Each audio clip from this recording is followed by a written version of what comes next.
오늘 여러분들과 나누기를 원하는 말씀의 제목은 예레미야의 위로자들입니다. 위로자들. 예레미야의 삶에 있어서 어떤 위로자가 있었는지에 대해서 살펴보는 것이 오늘의 주제입니다.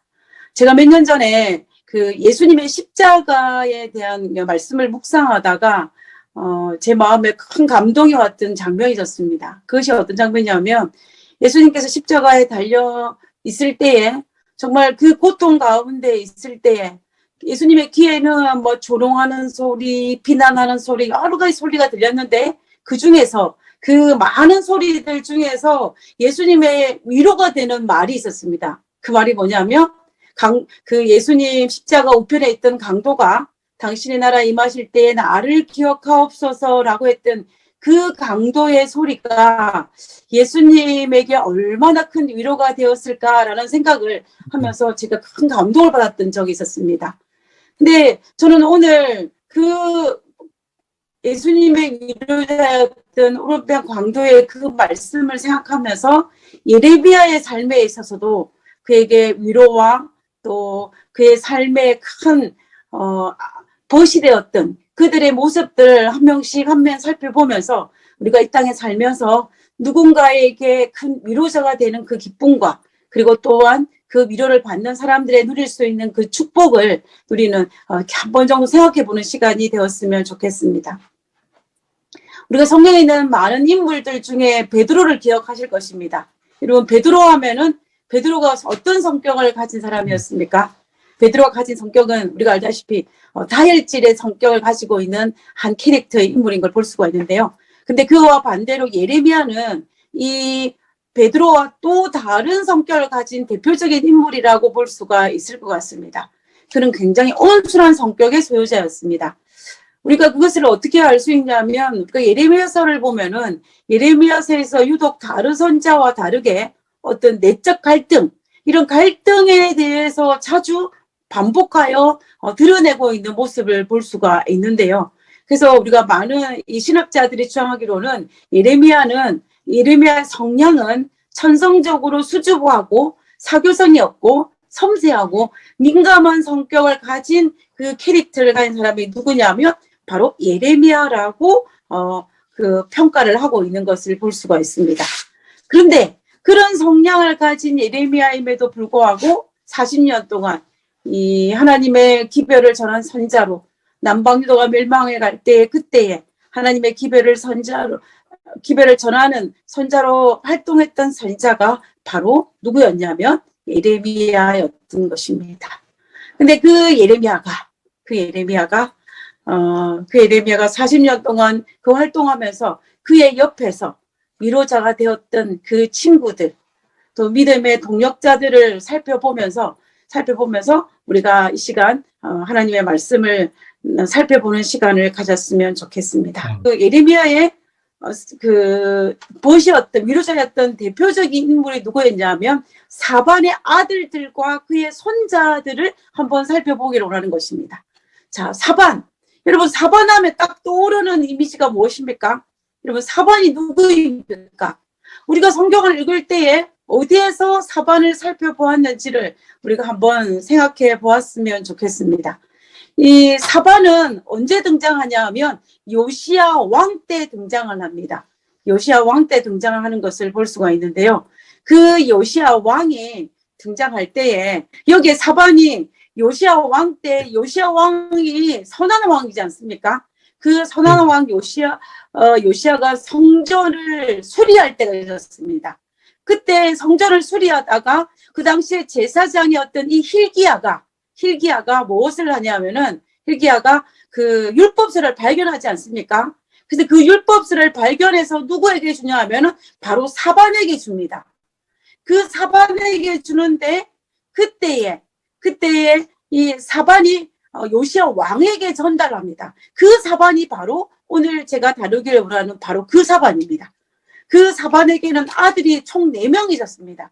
그 4명 중에서 3명이 예레미야가 사역하는 그 40년의 외로운 길 중에서 그의 위로자가 되었던 인물이었던 것을 우리가 볼 수가 있는데요. 그 첫 번째는 누구냐면 바로 아이감이었습니다. 아이감. 이 아이감에 대해서 아이감이 어떤 예레미야의 위로자가 되었는지를 한번 살펴보기로 합니다. 예레미야 26장 24절에 있는 말씀입니다. 여러분 성경책에 있으면 한번 펼쳐서 예레미야 26장 24절에 있는 말씀을 한번 살펴보도록 하겠습니다. 예레미야 26장 24절에 있는 말씀입니다. 자, 성경 찾으셨으면 한번 같이 읽어봤으면 좋겠습니다. 사반의 아들 아이감의 손이 예레미야를 도와주어 그의 백성의 손에 내어주지 아니하여 죽이지 못하게 하니라 라고 하였습니다. 우리가 이 예레미야 26장에는 어떤 사건이 그 앞에 기록되어 있냐면요. 예레미야 시대에 예레미야가 동일한 메시지를 전한 선지자가 있었습니다. 그 선지자가 누구냐면은 이 우리야라는 이름을 가진 선지자였어요. 우리가 성경책에 보면은 그를 기다리어 아림의 스바야의 아들이라고 소개하고 있는데 이 우리야의 선지자, 우리야라는 이 선지자가 어떤 기별을 전하냐면 예루살렘과 유다의 멸망을 전했습니다. 그 메시지는 누구의 메시지가 똑같습니까? 바로 예레미야가 전한 메시지와 똑같았어요. 그러니까 그때에 그 메시지를 전달했을 때 그 메시지를 듣고 분노한 여호야김이 이 우리야를 죽이고자 했습니다. 이 죽인다는 소식을 들었던 우리야가 어디로 도망을 가냐면은 애굽으로 도망을 가요. 애굽으로 도망을 갔는데 도망갔을 때 도망을 갔지만 잡히게 되어서 순교를 당한 사건이 바로 예레미야 26장 그 바로 앞절에 있었습니다. 이 일이 있고 난 다음에 이 여호야김이 이제 예레미야도 죽이려고 작정을 하였습니다. 그때 그 소식을 들었던 이 사반의 아들이었던 아이감이 예레미야를 도와서 죽음을 면하게 된 사건이 발생을 한 것입니다. 그때에 이 예레미야도 자신의 죽음이 임박하였다는 것을 감지를 했어요. 그래서 우리가 살펴보면 그가 이 예레미야 26장 14절에 그가 뭐라고 이야기하냐면 14절과 15절 앞절에 있는 말씀입니다. 보라 나는 너희 손에 있으니 누가 나는 예레미야의 나는 너희 손 유대인들의 지도자들 방백들 여호야김에게 있으니 너희의 의견에 좋을 대로 죽이든지 죽이지 않든지 하라는 것입니다. 그러면서 15절에 뭐라고 말하냐면 그러나 너희는 분명히 알아라. 너희가 나를 죽이면 반드시 무죄한 피를 너희 몸과 이 성 예루살렘 성과 이 성 주민 유다 백성에게 돌리는 것이니라 라고 이야기하는 것을 볼 수가 있습니다. 그만큼 이 예레미야도 자신의 죽음을 예감할 만큼 예레미야는 위기의 순간이었습니다. 그때 예레미야를 도와준 것이 누구냐면 바로 사반의 아들이었던 아이감이었다라는 것을 볼 수가 있습니다. 우리가 사도행전 5장에 보면 이 베드로와 또 이 예수님의 제자들이 잡혀서 순교를 당할 위험에 처할 때가 있었습니다. 그때에 이 베드로를 포함한 제자들이 순교를 당하지 아니하고 감옥에서 풀려날 수 있게 도와줬던 사람이 누구냐면 그 당시 최고의 학자였던 가마리엘이었습니다. 이 가마리엘의 중재로 말미암아 사도들이 죽임을 당하지 않고 풀려날 수가 있었습니다. 정말 이 사건과 또 거의 비슷한 사건이에요. 가마리엘이 제자들의 생명을 살리는 데 도움을 준 것처럼 이 사반의 아들이었던 아이감도 바로 예레미야의 생명을 연장해 줄 수 있는데 큰 도움을 준 인물이 바로 아이감이었다라는 것을 알 수가 있습니다. 결국 이제 이 외로운 선지자의 길에 도움을 주었던 위로가 되었던 아이감이 예레미야에게는 얼마나 큰 위로가 되었겠습니까? 그리고 이 아이감의 아들이었던 그달리야. 여러분 그달리야는 누구입니까? 이 그달리야는 남방 유다가 멸망하고 난 다음에 이 느부갓네살 왕이 본국으로 돌아가면서 남방 유다에 총독을 세워놓고 돌아가지 않습니까? 그때 그 총독의 이름이 바로 누구냐면 이 아이감의 아들이었던 그달리야였습니다. 그달리야. 그래서 그달리야도 우리가 이 예레미야서 51장에 있는 모습을 살펴보면은 이 그달리야가 얼마나 예레미야에게 선대했다라는 것을 우리가 알 수가 있습니다. 자, 그러면 이제 이 아이감 외에 다른 사반의 또 다른 아들이 예레미야에게 어떤 도움을 주었는지를 우리가 한번 살펴보도록 하겠습니다. 자, 여기 보면은 또 다른 아들은 누구냐면 그마랴라는 아들입니다. 사반의 아들 중에 그마랴라는 아들이 있는데 그 아들이 또한 예레미야에게 위로자의 자리에 섰던 것을 볼 수가 있습니다. 이 그마랴가 어떤 일을 하였냐면은 예레미야가 예언을 하고 그 예언을 대필한 사람이 바룩이지 않습니까? 그래서 이 바룩이 예레미야의 예언을 기록한 두루마리 성경책을 펼쳐가지고 예레미야를 대신하여서 여호와의 전 세문 입구에 있는 밑들에서 그것을 읽었습니다. 근데 그 장소가 어디였냐면 바로 그마랴의 방이었어요. 그마랴의 집이었습니다. 그러니까 그마랴의 집에서 무엇을 읽었냐? 바로 예레미야의 예언을 바룩이 낭독한 것입니다. 누구의 집에서? 사반의 아들이었던 그마랴의 집에서. 근데 이 그마랴의 집에서 낭독되어진 이 예레미야의 예언을 듣고 있었던 사람이 누구냐면 그 중에서 그마랴의 아들이었던 미가야가 듣고 있었어요. 미가야가 이 기별을 가만히 들어보니까 이 기별이 하나님께서 말씀하신 기별이었다는 것을 이 미가야가 깨달은 것입니다. 그래서 미가야가 어떻게 하냐면 이것을 누구에게? 방백에게 알려줍니다. 방백에게 이 바룩을 데려와가지고 그 기별을 그대로 전해요. 그러니까는 어떻게 되냐면은 그것을 듣고 이 기별이 보통 기별이 아니라는 것을 알고 어떻게 하냐면은 그 기별을 그 당시 여호와김에게 알려줍니다. 근데 여호와김에게 알려줄 때에 가만히 생각해 보니까는 이 선지자 우리아를 죽였는 여호와김이 바룩과 예레미야도 죽일 수 있다는 생각을 가지고 예레미야와 바룩은 급히 숨기고 그 두루마리 책만을 가지고 여호와김에게 가져갑니다. 그래서 여호와김에게 가져가서 여호와김이 그것을 보니까 어떻게 돼요?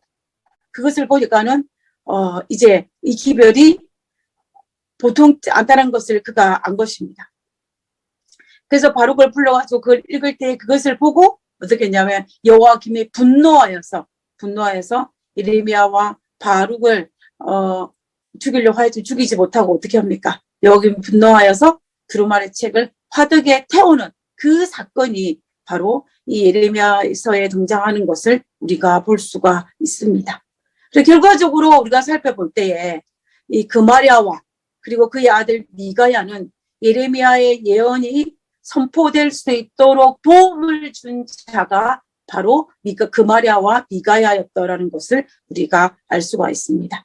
그래서 우리가 이 모든 일들을 살펴볼 때에 그가 정말 하나님의 저런 기별, 예레미야의 기별이 전파되지 못하는 상황 속에 있었지만 그러나 그들의 도움으로 말미암아 선포되어지게 도움을 줬던 그 인물이 바로 미가야와 그마랴였다라는 것을 우리가 알 수가 있다라는 것입니다.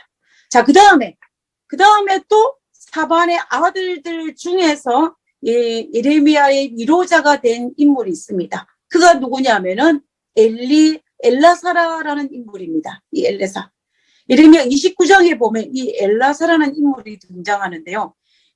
이 엘라사가는 누구냐면 그 사반의 아들 중에 한 명이었는데 이 예레미야 29장 3절에 보면은 이런 말씀이 있습니다. 사반의 아들 엘라사와 hil기의 아들 그마랴 펜으로 말하되 이 말씀의 배경이 어떤 말씀이냐면 예레미야가 본국에 있고 이스라엘 백성들이 바벨론 포로로 잡혀가 있을 때에 한 번은 예레미야가 바벨론의 포로로 잡혀가 있는 그 백성들에게 하나님의 기별을 전한 그 일이 있었습니다. 그 내용이 어떤 내용이었습니까? 너희들이 바벨론 포로 간 그 땅에서 땅도 사고 농사도 짓고 잘 지내라는 이야기였습니다. 그 내용을 전하는 내용이었는데 그 기별을 전한 사람이 누구냐면 바로 엘라사와 그마랴라는 사람이라는 것입니다. 이 엘라사가 누구냐면 사반의 아들이었습니다. 그래서 결과적으로 이것도 보았을 때 이 엘라사도 예레미야의 위로자의 역할을 감당했던 인물이었다라는 것을 우리는 여기에서 알 수가 있다는 것입니다. 결과적으로 살펴볼 때에 우리가 사반의 아들들 중에서 4명의 아들이 있는데 그 중에 3명의 아들이 그리고 그의 손자 2명이 이렇게 총 5명이 사반의 그 패밀리 중에서 예레미야의 사역을 돕고 또 예레미야의 위로가 되고 예레미야에게 큰 기쁨을 주었던 위로가 주었던 이들이었다라는 것을 우리가 알 수 있습니다. 자, 그 다음에 우리가 살펴보기를 원하는 것은 이 예레미야 또 다른 위로자입니다. 이 사람은 누구냐 하면은 이 에디오피아인 넷이었던 에벳멜렉이라는 인물입니다. 이 사람은 누구냐면 유대인이 아닙니다. 이 사람은 이방인입니다. 이방인이었는데 이 이방인 중에 한 사람, 에디오피아, 즉 구스 사람이라고도 하죠. 이 구스 사람 중에 넷이었던 에벳멜렉이라는 인물이 또 예레미야에게 큰 위로자의 역할을 감당한 사람입니다.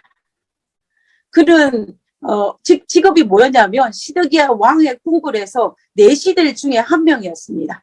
근데 이 선지자 예레미야의 분노를 산 이 방백들이 이 예레미야를 굉장히 미워했어요. 그래서 예레미야를 어떻게 하냐면은 물도 없고 지령에 가득한 지하 감옥에 가두는 사건이 발생하였습니다. 그래서 예레미야는 정말 먹지도 못하고 마시지 못하는 상황이 발생하여서 그 죽음의 위기에 처했을 때의 일입니다. 그때에 이 예레미야의 생명을 구하기 위해서 이 담대히 예레미야를 변호하기 위해서 사람들이 보는 앞에서 시드기야 왕에게 찾아가서 간청하는 사건이 있었습니다. 예레미야 38장 9절에 있는 말씀입니다. 예레미야 38장 9절에 있는 말씀입니다. 우리 성경책 읽으신 분은 찾으셔도 참 좋을 것 같습니다. 내주 왕이여, 저 사람들이 누구예요? 지금 내주 왕이란 이 에디오피아의 사람 이 에벳멜렉이 말하기 때문에 에벳멜렉이 내가 됩니다. 그럼 주는 누구예요? 주는 시드기야 왕이 되는 겁니다. 저 사람들은 누구예요? 예레미야 왕을 지하 감옥에 가두어서 죽기를 원하는 그 사람들입니다. 그러니까 황백들이에요. 유다의 고위 관직자들입니다. 그 관직자들인데 그들을 이제 시드기야 왕에게 고발하는 내용입니다. 내주 왕이여, 저 사람들이 선자 예레미야에게 행한 모든 일은 악한 일이다. 성중에 떡이 떨어졌거늘 그들이 그를 지하 구덩이에 던져 넣었으니 그가 거기에서 굴보 죽으리다 하니. 지금 이 상황이 어떤 상황인지 감치가 되십니까?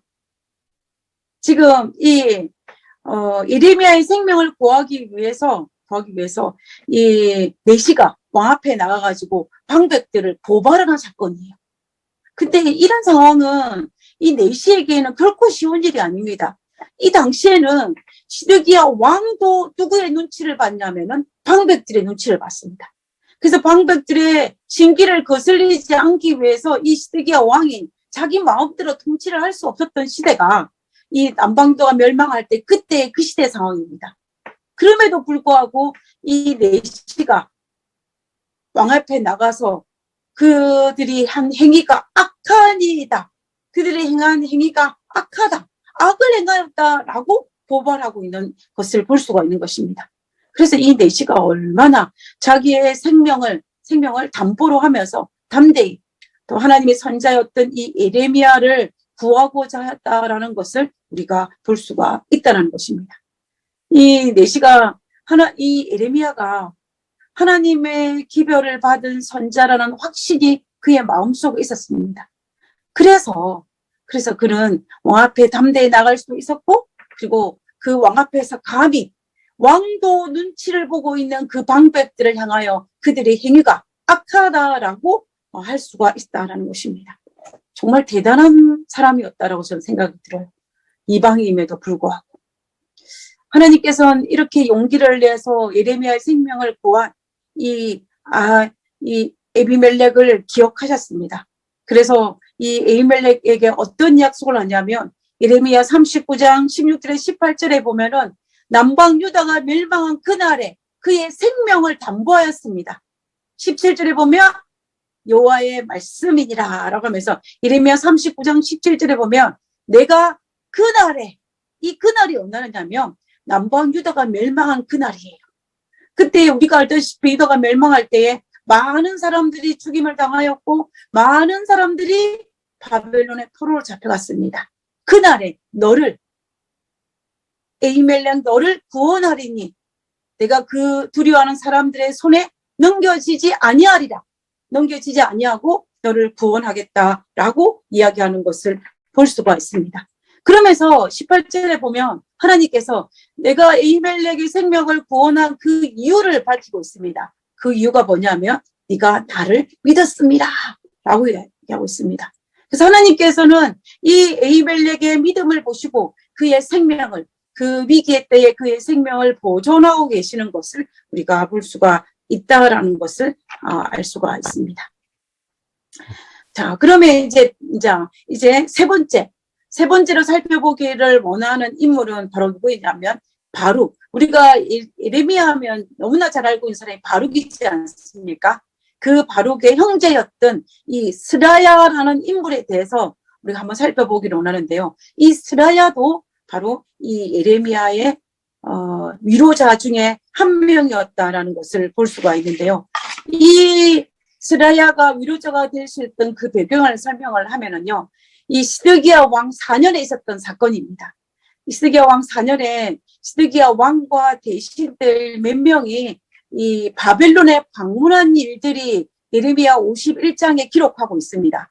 이때는 어떠냐면 남방 유다가 바벨론의 속국이지 않습니까?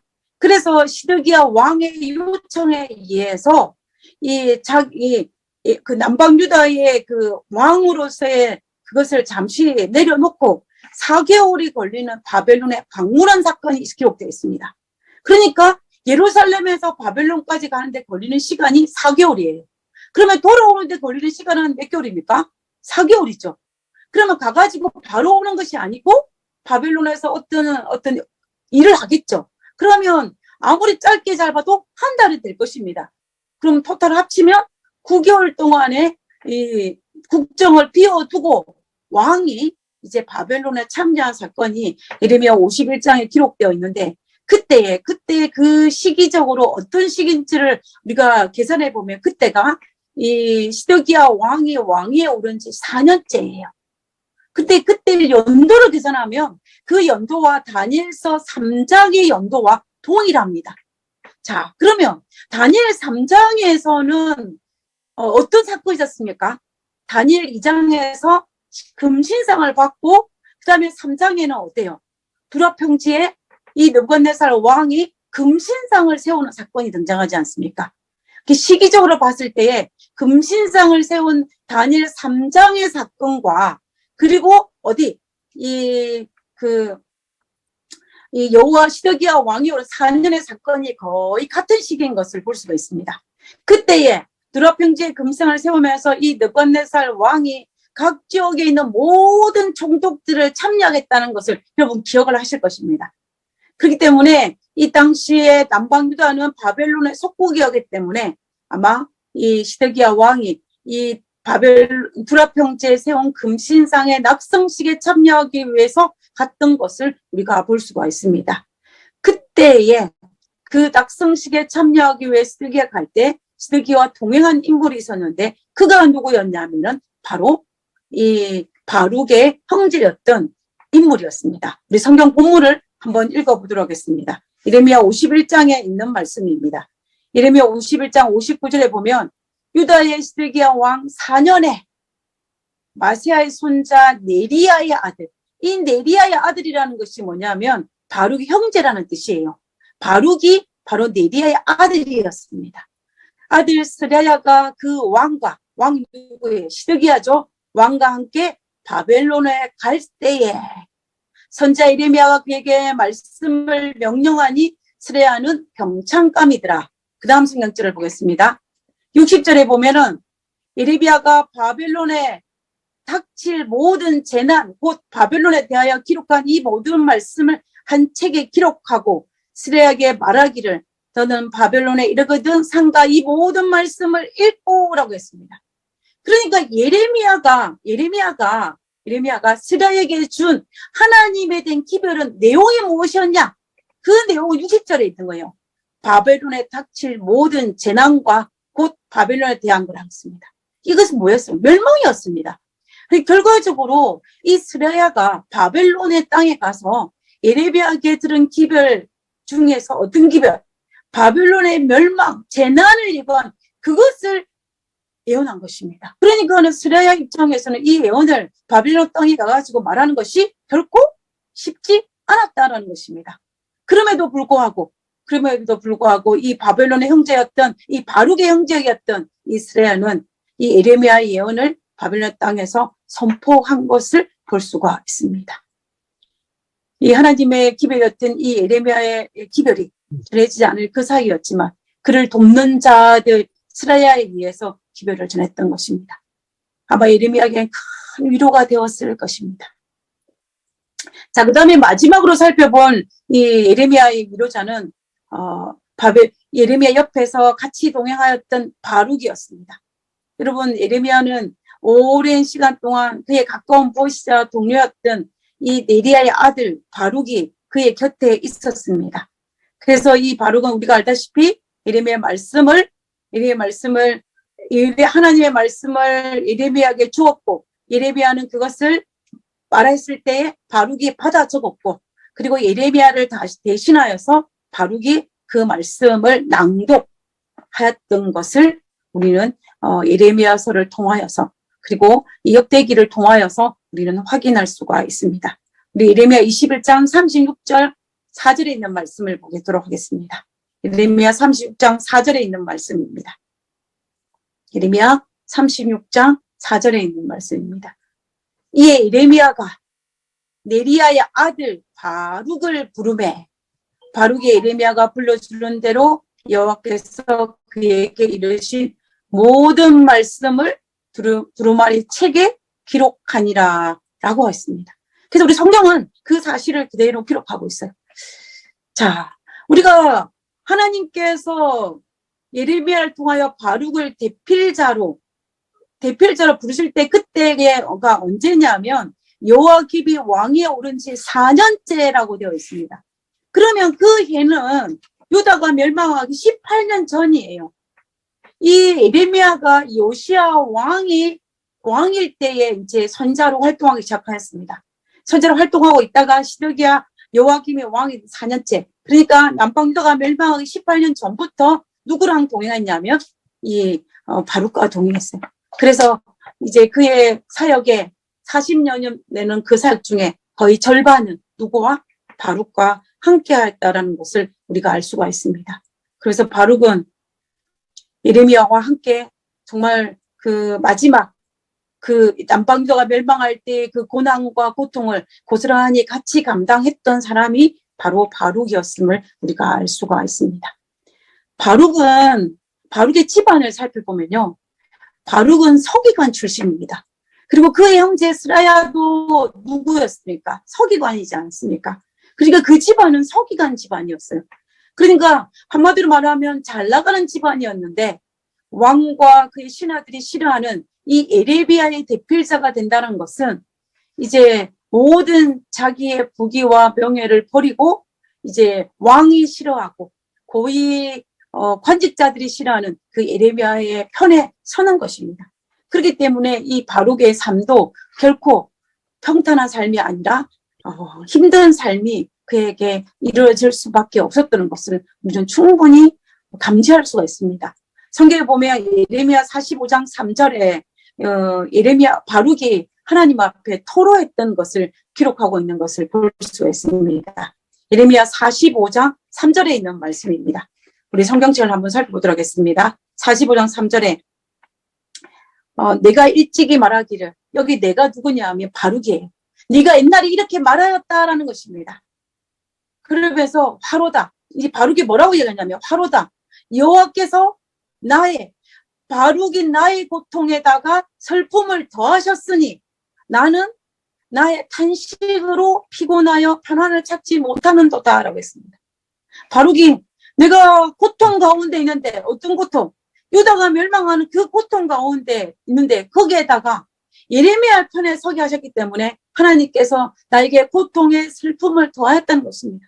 그래서 나는 너무 힘들어서 탄식하고 피곤하여 정말 어떻게 하다 평안을 찾지 못하나라고 그가 고백했다라고 이야기하고 있는 장면이에요.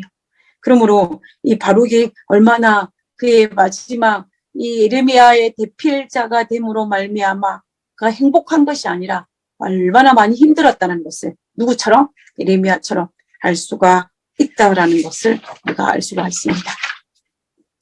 그러나 이 바룩도 예레미야처럼 고통 가운데 있기는 하였지만은 하나님의 기별에 대한 확신이 있었기 때문에 그는 그 모든 대필가의 삶과 선자의 삶을 예레미야도 바룩도 포기하지 못했던 것입니다. 저는 바룩이 당연히 고통스러웠을 거라고 생각해요. 왜냐하면 바룩도 예레미야와 같은 이 하나님의 기별을 믿었기 때문에 유다 백성들이 하나님의 기별과 정반대의 길을 감으로 말미암아 유다가 멸망하는 것을 고스란히 보아야 했기 때문에 얼마나 고통스럽겠습니까? 거기에다가 자신을 핍박하는 유다 방백들의 그들을 통하여 동일하게 고통을 받았기 때문에 정말 그의 마음속에는 큰 고통이 있었음을 우리는 충분히 감지할 수가 있습니다. 그런 상황 속에서 바룩 옆에는 누가? 예레미야가. 예레미야 옆에는 누가? 바룩이. 서로를 돕고 서로를 의지하면서 서로를 큰 지원을 하고 벗으로서 위로하는 그들의 모습을 충분히 우리는 상상할 수가 있다는 것입니다. 바룩이 그 모든 것을 견디고 했기 때문에 우리는 이 예레미야서라는 아름다운 하나님의 유산을 오늘날 우리가 우리의 생명, 우리가 바라볼 수 있습니다. 하나님은 이런 큰 희생을 치른 바룩을 하나님께서 나몰라라 하지 않으셨습니다. 하나님께서는 그 바룩을 기억하셨습니다. 그리고 그 멸망의 날에, 그날에, 남방도가 멸망한 그날에 하나님께서 그의 생명을, 이 이방인 아히멜렉의 생명을 약속하셨던 것처럼 누구도 바룩도 그의 생명을 약속하고 있다는 사실을 예레미야 45장 5절에 기록하고 있습니다. 45장 후반부에 보면 내가 가는 모든 곳에서는 내가 너에게 내 생명을 노랑물 주듯 하리라. 무슨 말이에요? 보상으로 주겠다는 것입니다. 아무도 너의 생명을 해하지 못하겠다라는 약속입니다.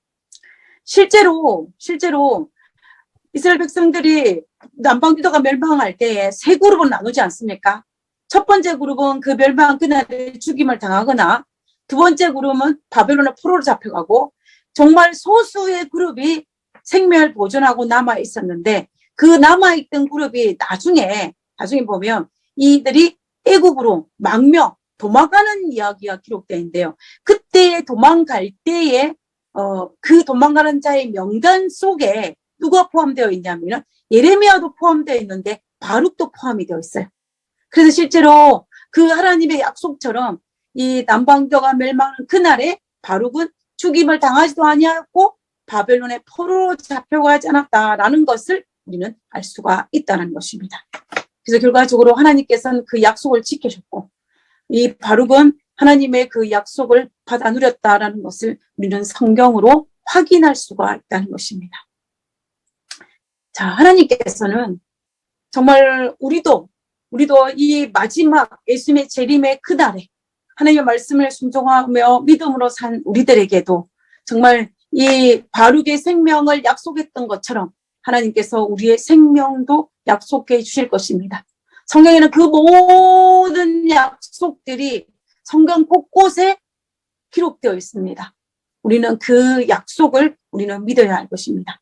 믿음대로 행할 때에 정말 바룩처럼 때로는 흔들리고 바룩처럼 때로는 그 삶이 버거울지라도 순종하는 믿음을 가졌기 때문에 그 축복을 누릴 수가 있었습니다. 오늘날 우리도 마찬가지입니다.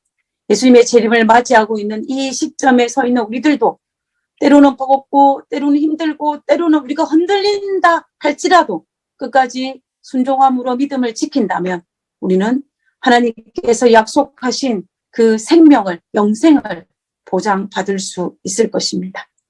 자, 지금까지 우리는 무엇을 살펴보았냐면요. 예레미야의 생애에서 여러 위로자들의 모습들을 살펴보았습니다.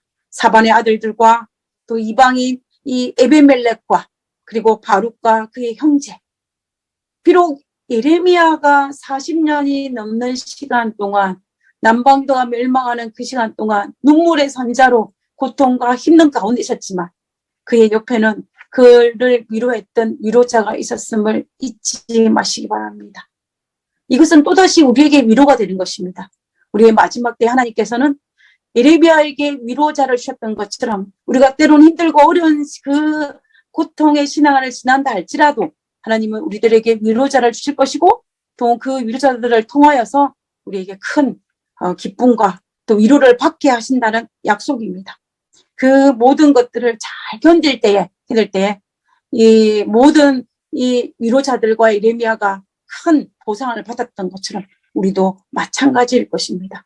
그래서 우리는 때로는 하나님을 끝까지 섬기는 자들의 위로자가 되어야 할 것이고 또한 그들의 위로를 받고 우리도 위로를 받아야 할 것입니다.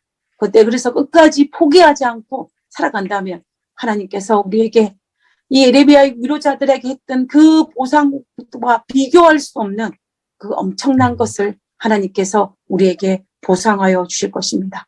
그 보상을 모두 받는 우리 모두가 되기를 간절히 바라면서 때로는 우리가 위로자가 되고 때로는 그 위로를 받는 우리가 되기를 간절히 바라면서 오늘 말씀을 마치고자 합니다.